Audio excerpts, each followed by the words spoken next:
একসঙ্গে সুরজ চৌধুরী লিখেছেন। একটি তো পথ হারাবো বলে, আর একটি শুনুন, ওরা দ্বৈত কণ্ঠে দুজনে মিলে শোনাচ্ছে, সম্পয়ন এবং আশিস দুজনে মিলে।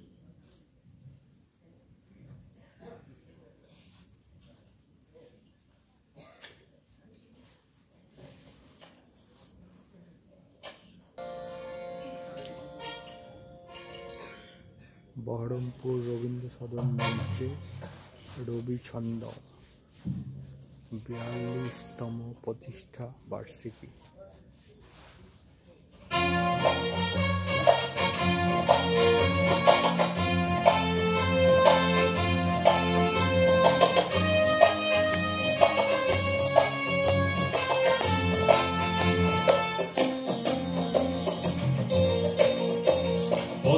এবার নামো সাথী পথে হবে পড়ছে না,